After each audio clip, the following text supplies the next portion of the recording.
ครูประหลัดคณานุวัฒน์ครูบาประกอบบุญสิริยานนท์เจ้าอาวาสวัดมหาวังและสวัสดีผู้มีเกียรติทุกท่าน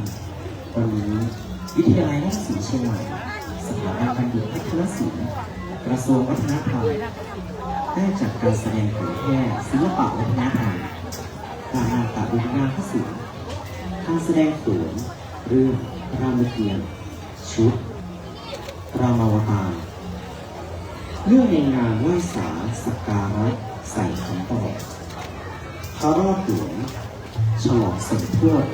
อารามวัดมหาวันลำพูนประจำปีพุทธศักราช 2569 อำนวยการแสดงโดย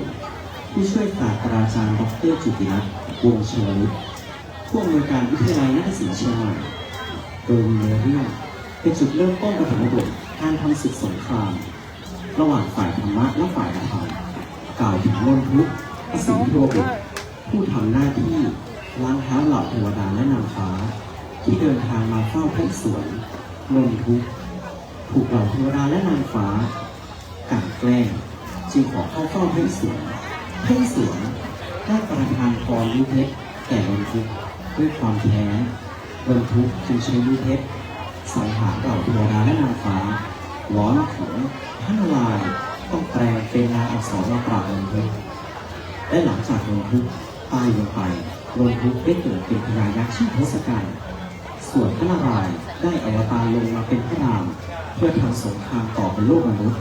เหตุการณ์จะเป็นอย่างไรขอเชิญรับชมรับฟังได้นะบัดนี้ครับ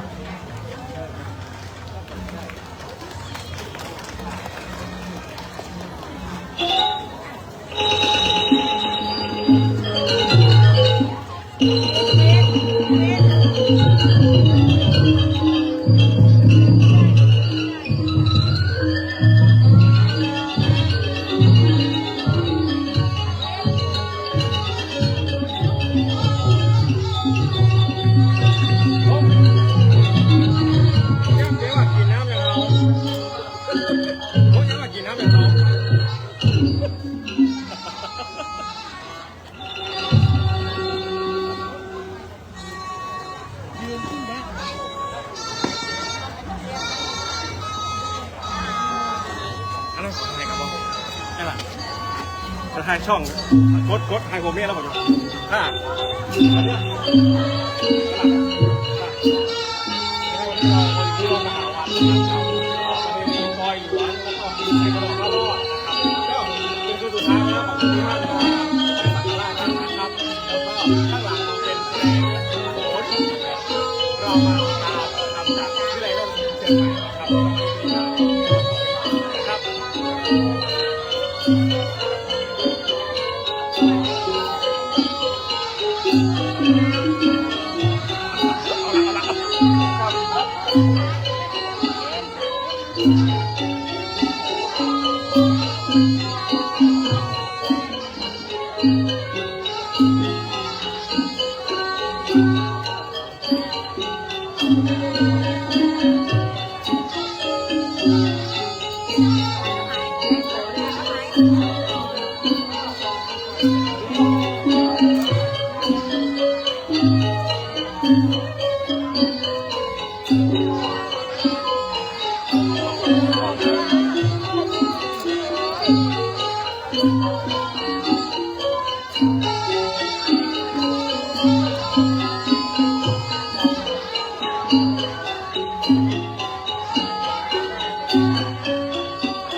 ข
รู่นะคะ เป็นการแสดง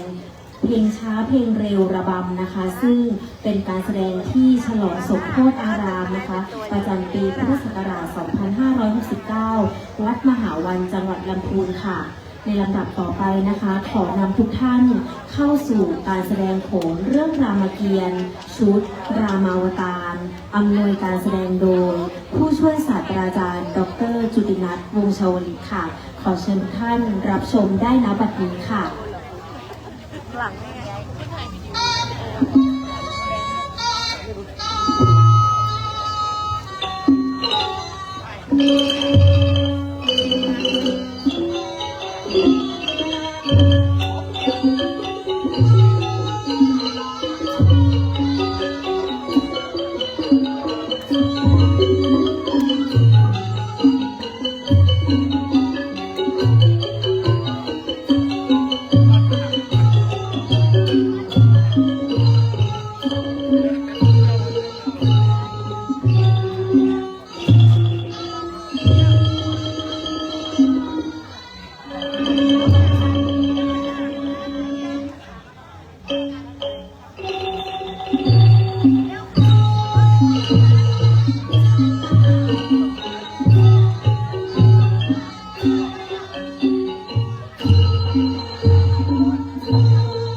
เป็นไงแล้วจะเกิดกรณีไอ้คน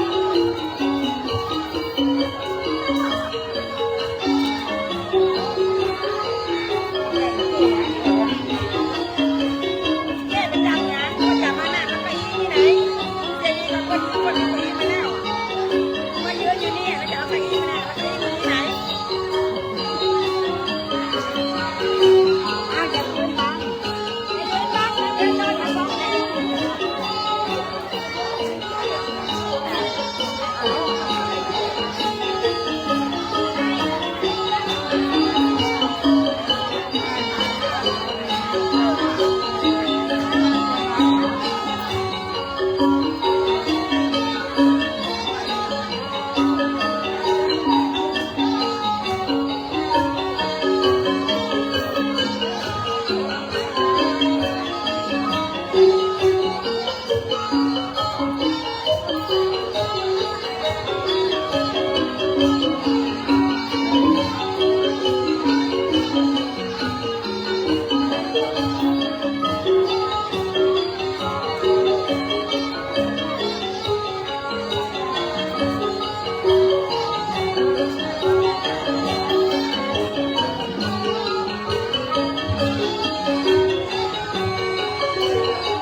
มันล็อกของมันเกิดเนี่ย tôi cả tôi lạnh tôi lấy kẹo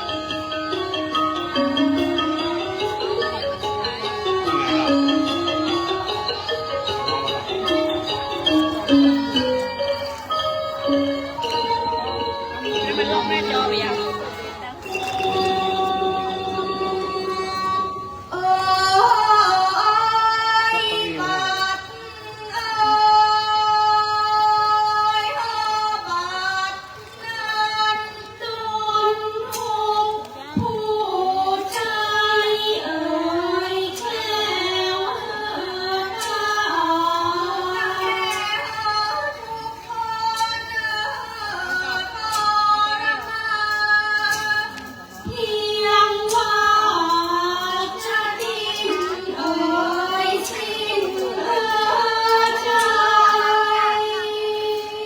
เอากล้องมาหลบอยู่ตามเสาได้ไหมเพราะข้างหลังมองไม่เห็น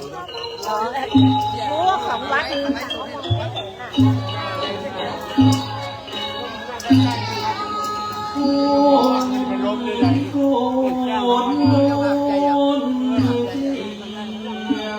ต้องมาดิต้องมาดิต้องมาดิ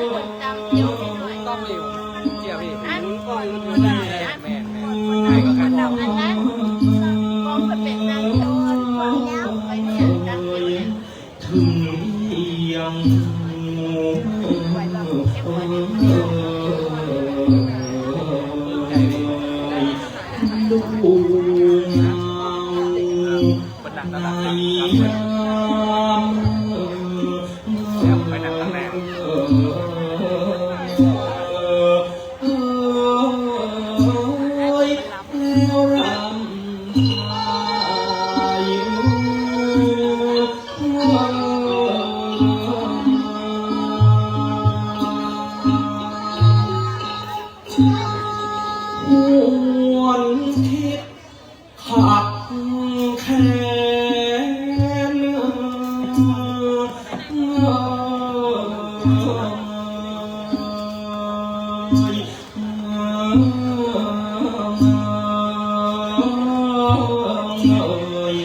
แน่น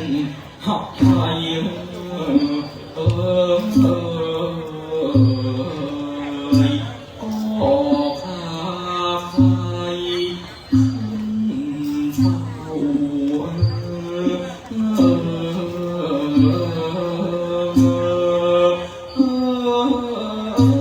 เจ้าเท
เป็นมหันต์ข้ามเช้ารับใช้แก่เทวันเข้าผ่านรังแสงไม่ปราณีรับต้นไม้ บุญน้อยจึงคอยรีบจนจิต แข่งห้องเพลง เจ็บอุราหน้าปักสีขอประทานพระเมตตาพระบารมีแก่ข้าพุทธศีนี้สักครั้งขอแต่ให้ดัชนีนี้เป็นเพชรสำเร็จฤทธิ์ที่ไกลดังใจหวังชี้ใครให้มวยรนังขอให้สมรัง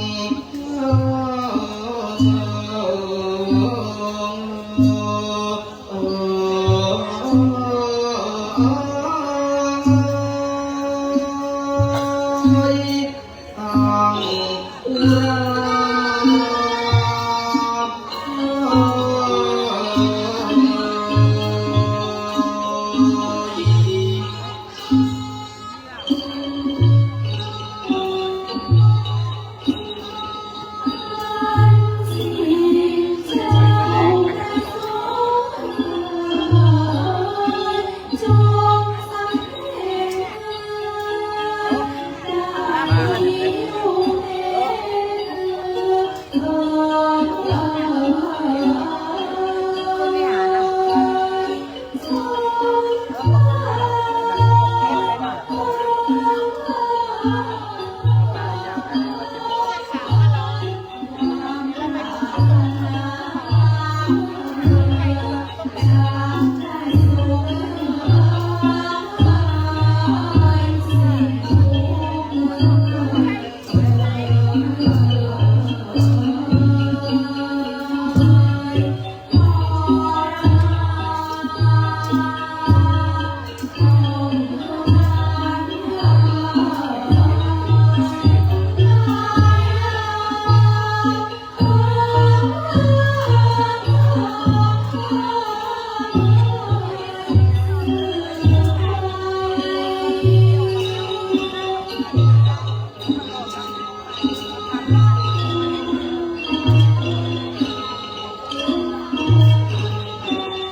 ค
ว่า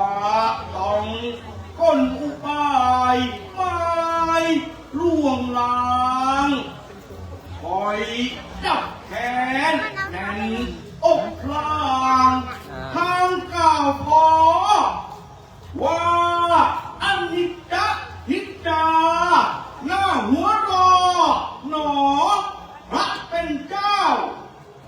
มีทรงเป็นสุขสนุกเนาชั้นไหนนั่น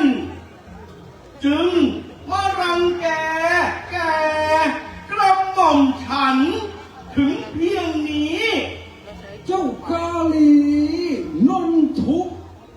เจ้าสิมาก่อกรรมทำกะลียุค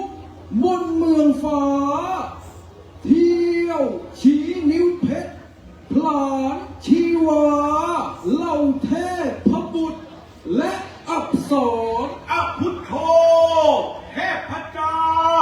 พระผู้มีถึงสี่กรทรงสอนศีลเป็นชั้นไหนใหญ่มาทรง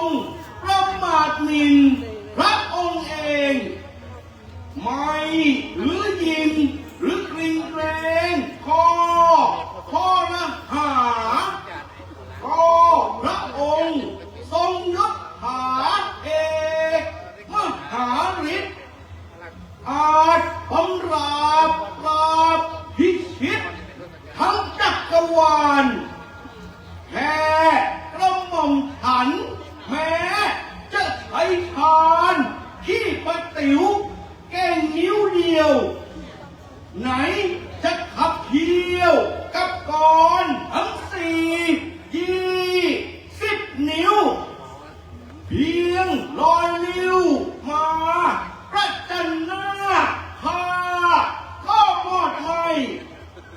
นี่ก็ไรกับมักกันแกล้งจำแรงตัวพระหนึ่งเกรงพระวันกลัวแก้ตัวข้าทั้งไม่เกรงเกรงคำขอละหานินทาบาป แม่เจ้านนทุกข์ช่างหยามหยาบป้าเก่งกล้า ที่เราแปลงจำแรงมาดังนี้เล่า เพราะประสงค์ให้ตัวเจ้าฆ่าตนเอง ใช่จะนึกพรันหรือหวันเกรงก็หาไม่ แต่เอาเถิดเมื่อเจ้าตายไป เราขอให้ไปก่อเกิด ถือกำเนิดเป็นจอมอสุรี ผู้มีฤทธิ์ให้แสนเก่งกล้า มีอาญาสิทธิ์ครองลงกาอาณาจักร ให้เจ้ามีถึง10 พรรค20 กรจะดำดินด้นเดินเหินอัมพรสารพัดทำได้สิ้น ส่วนตัวเราจะอวตารเป็นมนุษย์เดินดิน มีเพียง2 กร มีอาวุธแต่เพียงสอนคู่หัตถา จะตามสังหารเจ้าให้สิ้นชีวาด้วยตัวเรา ดีละเทพเจ้าองค์นารายณ์เราก็ขออาฆาตมากมายจ้องเวรไว้ในชาติหน้า เราจะทำให้ทันต้องโศกาเพียงเลือดตาจะกระเด็น ต้องเล่ร่อนร้อนลำเค็นแสนฝืดเคืองผลทั้งแม่รัดทั้งเมืองราทั้งเมียรัก ขอคำอธิษฐาน2 เราจงประจักษ์จริงด้วยกัน เมืองเมืองเมือง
โ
นุชานิ่งนังฟังคดี จึงกราบทูลพระจักรีว่าขอพระราชทานอันกว้างไพรในพระนานตามธรรมดา หรือจะผุดพองดังทองคาน่าสงสัย แล้วเหตุไฉนยายจำเพาะมาล็อกลักดูผิดอย่างปวงสรรพสัตว์ในพงพีอาจจะเป็นเล่ห์กลอสุรีมีมายา ที่จำแรงแปลงกายมาให้ไหลหลง การจะควรมิควรสุดแต่พระองค์ทรงพินิจพิจารณา ฟังวาทะพระรักน้องในพระทัยให้คุณของแสนเครื่องขัดสะบัดทับแล้วกราบทูลพระภริรักษ์เชิญขอร้องว่ากวางทองเปรียบประดุจชีวีของสีดาแม้ไม่ได้สุวรรณมฤทธาตามประสงค์สีดาขอกราบทูลลาพระองค์ปลงชีวิตทูลนางนาวนิชก่อศพพระพักตร์ลงโศกาอยู่แหกปักพระจักราถูกสวาย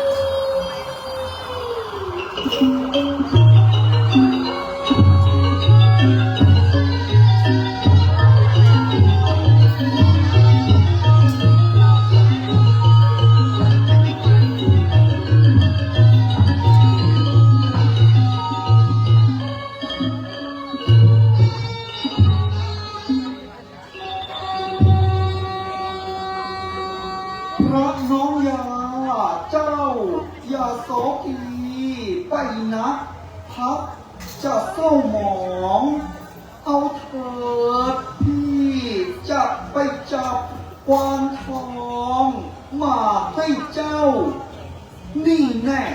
เจ้ารักจงอยู่ดูนมยาวให้จงดีอย่าไปไหนจนกว่าพี่จะกลับมาสั่งพลางพระจักราชจับประเสนสอนบทขจรออกจากท่านพระผู้ดีเขาพนาลีเพื่อตามจับซึ่งกวางทองบัดนั้นเชิดแล้วเชิดฉาน เ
สำรวมอินทรีย์รายพระคาถา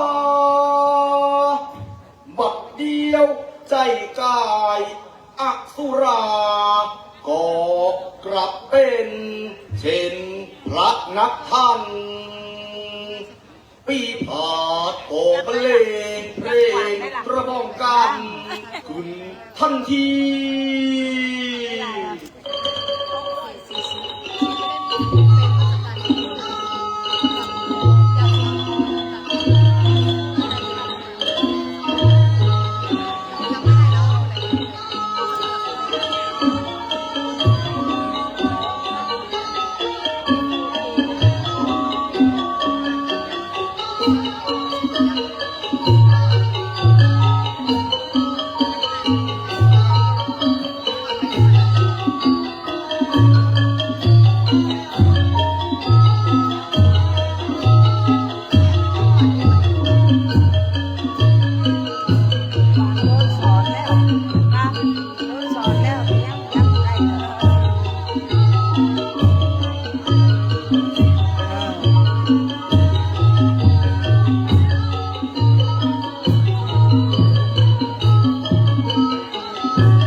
เจ้าสิชมโสมลักษณะวิไลเลิศลักษณาใหญ่มาพำนักพักอยู่กลางป่าเช่นนี้เล่ารู้สำรวยสวยอย่างเจ้านั้นควรไปอยู่แต่ในพระบุรี ขอบพระคุณพระมุนีที่เมตตาหม่อมฉันนี้มีนามว่าสีดานาถสมเด็จพระรามราชเป็นพระสวามี เดิมอยู่ยังราชธานีศรีอยุธยาทรงรับสัตย์พระบิดาออกมาบำเพ็ญพรตมีกำหนดเป็นเวลา14 ปี ตามวิสัยกุลสตรี มีพงเผ่า เมื่อพระรามราชผู้เป็นเจ้าเข้าพนาลัยสีดาจึงติดตามมาปรนนิบัติรับใช้ณที่นี้อันพระชีดรจะจรจรันไปแห่งไหนจงผ่อนพักให้สำราญพระไทยเถิดเพคะ อ๋อ เช่นนั้นหรือจ๊ะ เจ้านารี อันนามของเจ้านี้ ชื่อว่าสีดา แต่อัตมา คิดว่าเจ้ารามนั้น มันหมดศักดิ์ศรีมิได้สมกันกับสีดา เพราะถูกขับไล่จากพาลาหน้าอับอาย นี่แน่โฉมฉายฟัง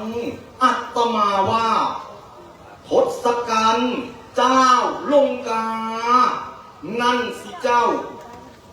จึงจะคู่ควรกับยุคพยาวเจ้ายิ่งนัก ไปเป็นมเหสีของทศพัฒน์จะดีกว่า เราจะช่วยนำกัญญาไปฝากตัว เอ๊ะ พระนักสิทธิ์ใหญ่คิดชั่วเช่นนั้นเล่า อันพระรามผู้เป็นเจ้า สามีข้า เกียรติกระเดืองเรืองศักดาทั่วทาตรีใหญ่ไปเปรียบกับอสุรีที่ชั่วช้า พระคุณเจ้าก็ถือพรตจริยา รักษาศีล ไม่ควรที่จะมาประมาทหมิ่นพระอวตารอย่าให้เสียแรงที่ข้าถวายนมัสการเลยเพคะ ชิชะใหญ่อุกอาจบริพาทเราเจ้าสีดา พูดดีๆ สิกัญญาไม่เชื่อฟัง เราก็ต้องขอใช้กำลัง พาเจ้าไป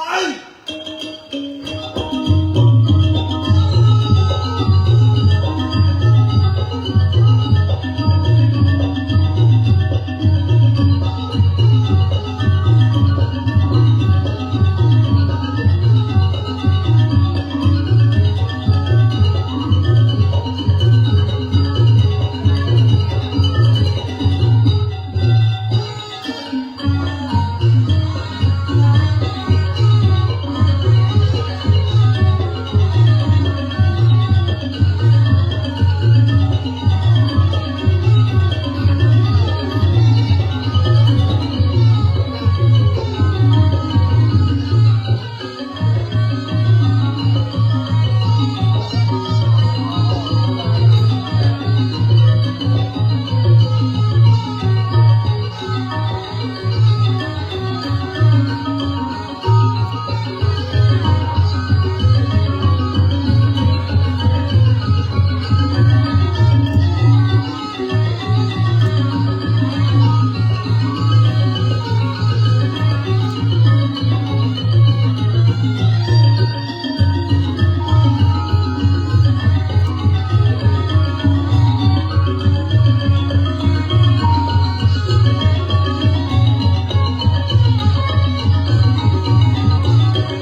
เ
ค่ะก็จบลงไปแล้วนะคะสำหรับการแสดงโขนเรื่องรามเกียรติ์นะคะชุดรามาวตารค่ะ ขอเสียงปรบมือให้กำลังใจกับนักแสดงอีกครั้งค่ะ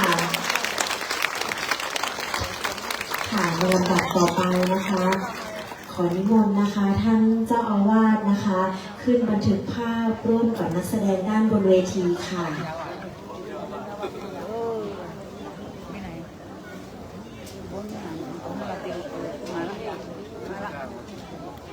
ไอ้เนี่ยนะนี่เป็นตัวรอเนี่ยนะ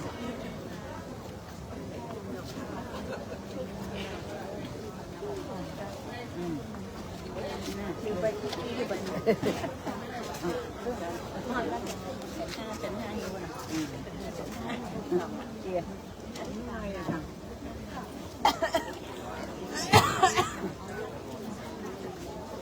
กล้อง เดี๋ยว นักแสดงแถวหน้าถอยหลังลงนิดนึงนะคะ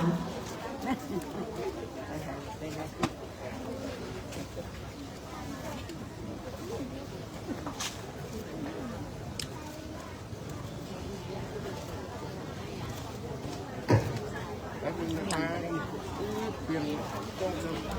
เออ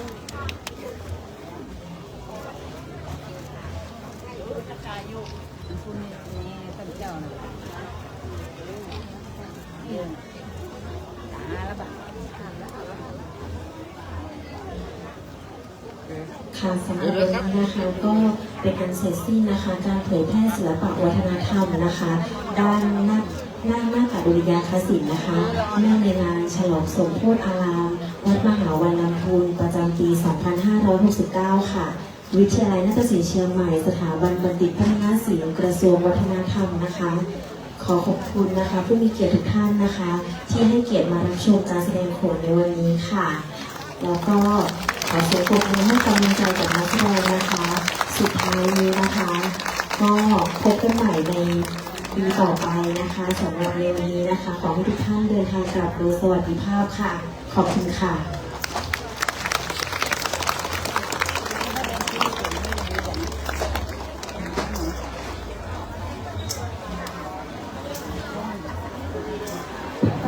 ค่ะ